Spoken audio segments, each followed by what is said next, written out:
Ayan na ang ating tilapia, sarsadong tilapia.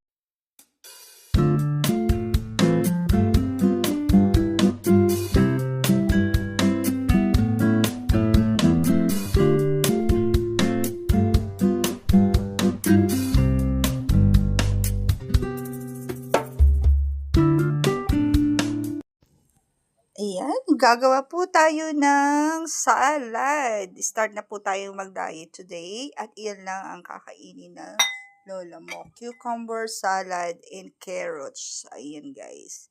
So, let's do it at isa-isahin po natin siyang timplahan. Ayan, na-prepare ko na po ang ating salad. Ang ating lunch, magkukok lang po tayo ng tomato with egg. Ayan guys. So, igigisa lang po natin yung tomato lahat at 4 na egg. Yan lang po ang ating lunch. Diet muna po tayo guys. Hi guys! Welcome back my YouTube channel. It's me again, Saidi Galsote. At last ngayon ay June 3. No, tama ba? June 3. Nag-start po ako ng June 1 start ulit. So, i-challenge po natin sarili natin kung mag-lose ang ating weight. No? So, ngayon, mag-start na rin po tayo for a diet. Ayan. So, nag-make ako ng salad dito. Cucumber salad and carrots. Ayan. With carrots and cucumber with onion and ginger and of course lemon. Hindi po ako mawawala ang lemon dito. Hindi po siya suka. Gusto ko lemon lang. Fresh lang po talaga. Ayan guys. Ayoko maghalo ng mga chemicals na anything. Gusto ko fresh lang po ang aking kakainin starting today. Starting no June 1. Ayan.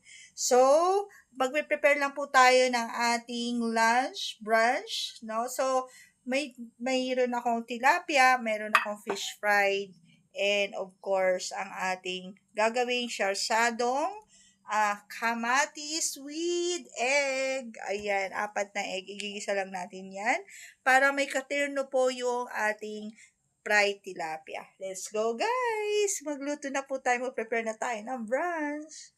Ayan po ang ating, lalagyan po natin siya ng lemon. Titimplahan na po natin. At, ayan. Para masarap po siya. Ayan. So, of course, hindi mawawala ang ating chili. Ayan. Siyempre, hindi mawawala po ang ating chili powder. Mga condiments na ilalagay. Ayoko na po magluto muna. At as per on my research, natatakot na po akong magluto ng kung ano-ano. Ayan. Kasi, abangan nyo po yan guys. Bakit? Bakit ayoko magluto muna dito? Ayan. Sa aking mga pot. So, lagyan natin siya ng konting chili. Ayan. Chili powder. And konting, meron akong durug na paminta dito. But, mayroon din po ako dito na pepper na hindi siya gaano durog. So, ang ilalagay ko po ay itong konting, ayan, ang sarap po kasi nito. And also, konti pong, what do you call this? Salt, syempre. Konting-konting salt lang. Ayan. So, hindi ko siya lalagyan ng suka. Gusto ko lang, malasahan ko lang yung lemon and konting sugar. Konting-konting salt lang po. Ayan, hindi ko siya ma-kutsara. So, konting-konti lang ang ating lalagay na salt. Ayan. So, yung sugar is, lagyan po din natin. Kunin lang po natin. Actually, wala na akong sugar, guys. Last na to. Ayan. Dapat may brown sugar ako. Ang mahal kasi ng brown sugar po. Sobrang mahal ngayon. Ayan. So, konti lang. Lahat na natin to. Halos yung kalahati lang. Ayan. Huwag po tayo maglalagay ng any seasonings ng bitchin or magic sarap. Huwag po. So, ganyan lang siya. May fresh din po itong chili. Kulay red. At, ayan. Ang sarap. Very natural lang. Actually, magagawa po ako ng mga preservatives na, mga salad. Ayan. ano ko ng cucumber, carrots, tomato. Magpe-preserve po tayo. Ayan. Very, very soon. Abangan nyo po yan, guys. Mag-preserve tayo ng mga dishes po natin. Even the chicken, gagawa po ako ng chicken pastel. Inshallah. Pag may budget po tayo. Ayan, para tipid ang lola mo. At makapag-diet na rin tayo. At ito lang ang mga kakainin natin. Straight po natin June 1. Ayan, hanggang ngayon, diet. I-challenge po natin ating sarili. Ayan. So, very quickly ang ating paggawa ng ating salad na uulamin ko po at ito lang ang aking kakainin. So, tikman po natin ang cucumber and carrot salad. It's very simple. Actually, ang ano ko sana nito slice is yung mahahaba, strip lang, gagayatin ko lang. Kaya, so, mas prepared ko po kasi yung nag-i-slice nito at masarap. So, tikman po natin ang ating ginawa. Ayan. Actually, wala pa akong popsicle dito. Yung bell pepper. Ayan. So, sarap guys.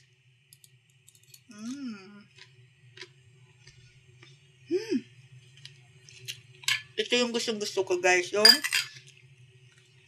naglasa po yung lemon. Sobrang sarap. Naglalagay lang po ako ng mga suka pag nagpipreservative ako, pero pinipigaan ko pa rin po siya ng lemon. Ang aking mga pagkain. Laging may lemon po, guys.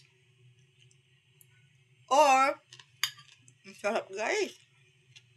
O, lalagyan ko siya ng konting warm water at hapatakan ko siya ng maraming lemon without vinegar. Ayan, guys. So, lemon lang po talaga because lemon is na-research ko good for our health. Ayan, nauubos ko na. Ang sarap. Ayan. So, ilagay lang muna natin ito sa fridge mamaya. Maubos ko. Magluto muna tayo ng ating may binabad po ako dito na tilapia. Ayan. Ipa-fry lang po natin to at na-frozen na. Hindi pwedeng patagalin ito ng mahaba na 2 weeks, 3 weeks sa fridge kasi mawala na siya ng lasa. Fresh po kasi yan na nabili namin. One of the mall, nabuhay pa yung mga tilapia. So, gusto ko, iprito na ngayon. This is the last one piece only. Kung na-remember nyo po, yung budget, super budget, ng binag ko nung nakarami, 7 peraso. So, isa na lang po ang natira. So, sumakto lang po siya ng good for 2 weeks. Ayan. At may leftover dito na ginawa kong pinaluto kahapon na sabaw. Ayan, 1 ton ang gusto ni sir. So, nagluto po ako ng very simple na recipes ng 1 ton, guys. So, tara na guys, magluto na po tayo ng very simple within quick 5 minutes. Na-prepare ko na po ang aking ingredients at i-scramble lang po natin to, imimix natin itong kamatis at i-slice ko po itong tomato, itong itlog at itong, ayan na, nalito na lola mo, itong tomato guys. So, at lagyan din po natin ng konting lemon para hindi po maging malansa ang ating nilulutong scrambled egg with tomato with scrambled egg. Ayan, sarsadong kamatis na lang para sa partner ng ating tilapia. Ito na po yung 4 eggs. So, very basic lang po ito sa mga mommies, mga netizens. At very quickly lang ang super budget ng isang OFW dito sa Qatar. At lagyan po natin ng paminta at konting sugar. Ayan. Konting salt. Ayan, wala na akong salt. Mag-iingalo ng aking salt. Ayan, salt. And konting chili powder. Ayan, so, maglagay tayo ng chili powder. Estimate lang po natin. Ayan. Saka natin siya haluin ng todo-todo. Ayan. Kung nakikita nyo guys, payaman na lola mo, bumili ako ng tutorials na mga condiments. Ayan. Ayan ang buhay ng isang very simple na OFW dito sa Qatar. So, hindi na natin kailangan gumastos, kumain sa sobrang krisis ng ating pamumuhay ngayon kahit sa iba't ibang panig ng bansa. So, unahin muna natin ito bago po natin igisa yung Ayan. So, ito na naman. Natatakot na naman akong magluto ngayon kasi may nalaman akong ah, kailangan ng palitan itong utensils na to. Very, very soon pag nagkaroon ako ng pera, magpapalit po talaga ako. Takot na takot ako nung nalaman ko po yung ng na pinag-aaralan namin business na bago. Yan, so painitin lang natin yan guys. Yan guys, kung nakikita nyo po na medyo malabo na yung mantika, this is pangalawang used oil lang ito. So pwede pa. So kung ang mantika nyo good for 1 week or 2 weeks, iwag nyo na pong gamitin kasi masama yun sa katawan. Actually, pinagprituhan ito ng fish din. At siniseparate ko yung used oil ng fish at used oil ng meat at chicken. Ayan, tatlong klase po yan guys. So, para masarap ang ating pagkain, dapat wag natin haluan ang mga iba-ibang klase na lasa ng iyong niluluto. At dapat isang sandok lang ang dapat na gawin nyo na pagluluto. Like, for example, sinandok nyo yun, tapos yun ang pinangprito nyo dito, no good po. At doon na tinatawag na madaling mapanis ang ating niluluto. Kailangan may sari-sariling kanya-kanyang pot ang niluluto mo. Okay, kung wala naman po kayong pagluto at wala kayong maraming pot, kailangan yung hugasan muna bago kayo magsalang ulit at magluto ng another recipes, another putahe. So, ito, pinapainit ko na po yan. At hiniwaan ko na rin po ito ng ating isda. So, timplahan lang po natin to. Lagyan po natin siya ng konting durog na paminta para masarap at lumasa. At konting salt. Ayan. Habang pinapainit po natin yung mantika. Minamadali ko na to guys kasi nanghihiram lang ako ng phone. Ayan. So, aalis na naman si sir. Ayan. So, ayan na. Hulog na po natin ang ating, ayan, gagamit tayo ng ibang sandok. Ang ating fish. Oops. Ay, takot po talaga ako matalsikan ang mukha ko guys. Ayan. So, ayan na siya. Sarap. Sarap ng pang-lunch. Ayan siya. So, maya-maya, mga very quick lang po to guys, 5 to 10 minutes. Huwag na po natin siyang gaanong tustahin, kailangan sakto ng pagkaluto. Ayan, para hindi siya matigas kasi lalagyan po natin yun guys. So, tititaw na sarsadong tilapia. Ayan. So, dapat i-ano ko na, so naisip ko, ihalo ko na lang. Ihahalo ko po siya pag nahango ko na siya dito sa kakusas. I-prepare yung plate at lagyan po natin noon.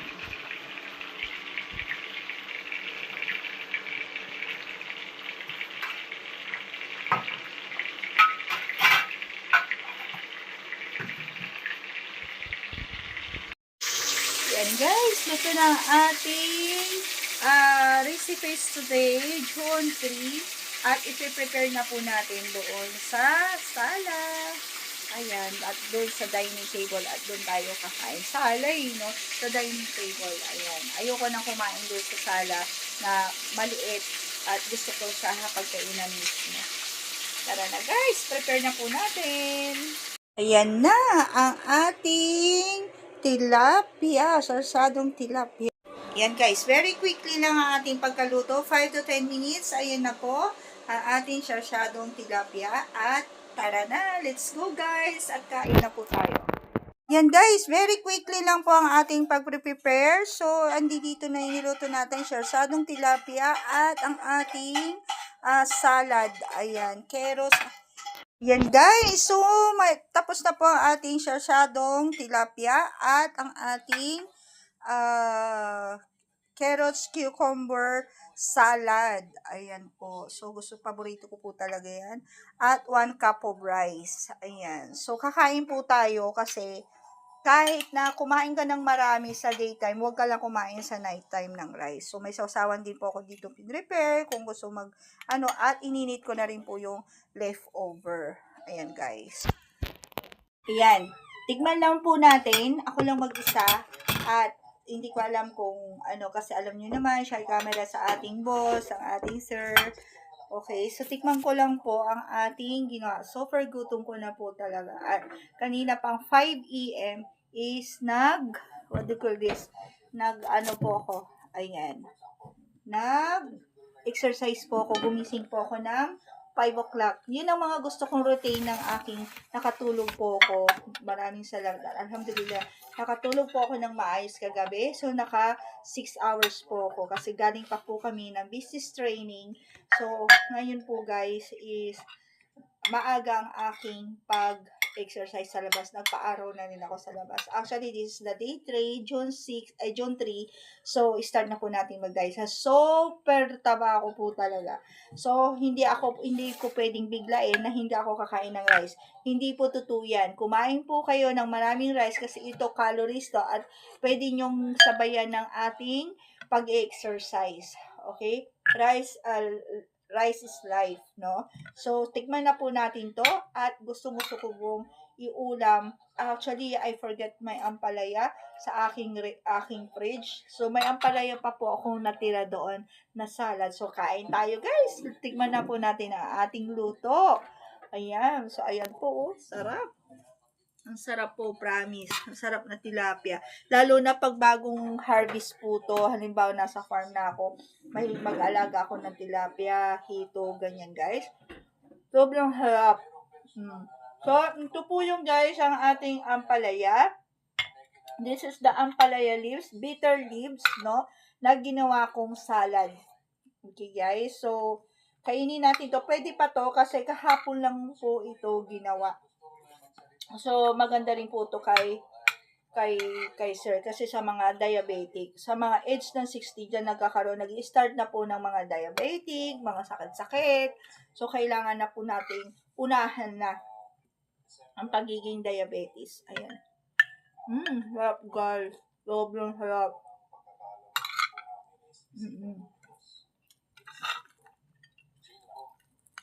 So, ang paborito ko po talaga sa tilapia, any fish, is yung head. Sa bangus naman, yung tiyan. Ayan, kunin lang po natin to. Ang ating head. Ayan. Ayan. Ayan guys.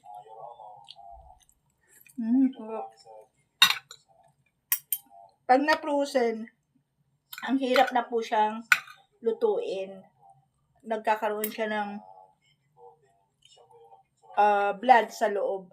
So, dapat may properly na pag luto po talaga. Ang sarap guys.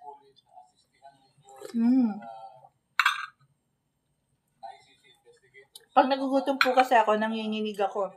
So, kailangan po natin tikman ng ating, baka nga hindi ko maubos pa itong napadami, 1 cup of rice. Ang ating salad. Ayan, wag na po natin bibiglayin ng pagda-diet. Kasi dyan nagkaka-cause ng colon cancer, ulcer, o yung tinatawag na ulcer. At nangyari yan sa aking magulang na nagkaroon ng colon cancer, kada diet, at iwasan po natin ang pag-inom ng mga alak, mga drinks na unhealthy. Starting na 40 years old up, dyan na tayo mag-start na i-take care ng ating health. Ayan. So, tikman na po natin guys. Sarap po.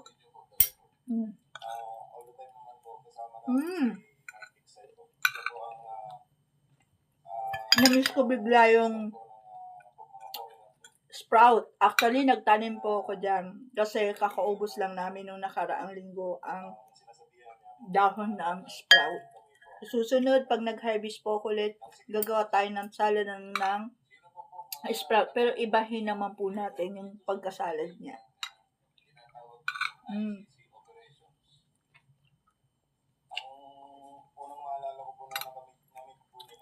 Ang pagpapalaki pala ng tiyan, guys, is number 1, soft drinks, alak, at yung pagkakain mo, hihiga ka, uupo ka. dapat pagkakain mo, 5 to 10 minutes, nakatayo ka lang para hindi lumalaki yung puson. I forgot that one before nung um, sinabihan ako ng trainer ko. Sa pag-gym ko sa fitness first. Ayan. Ang sarap, guys.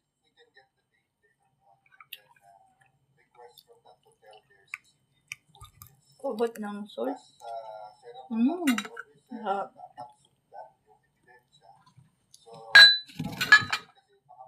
Pasensya na po kayo, talagang siya camera si Sir. Super, ano niya, naiiyak. Ito po, oh.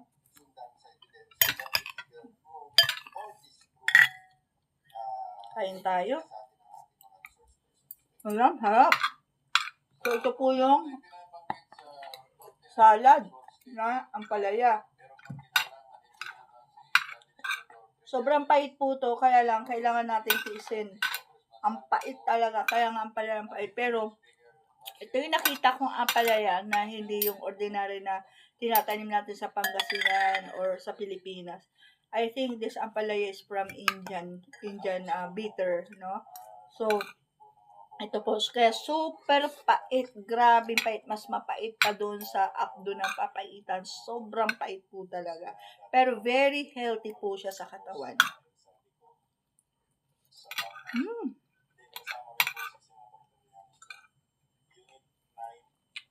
Pait.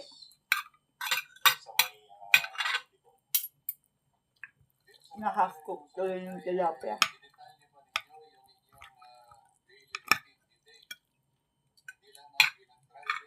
Yan, sarap guys. So, hanggang dito na lamang guys at talagang naiya na ako sa aking malalaking subo. I-enjoy ko muna ang aking kakainin na tilapia. Ayan, nakalahati ko na halos at maraming salamat po sa inyong panonood, sa inyong suporta sa aking munting, simpleng content ko na to sa daily ng aking pagluluto. Ayan. The super budget mommies. Ayan guys, talaga super budget po talaga to. Siguro I spend only 10 reals of this episode, this content guys. Sa shadong tilapia and cucumber and carrot salad.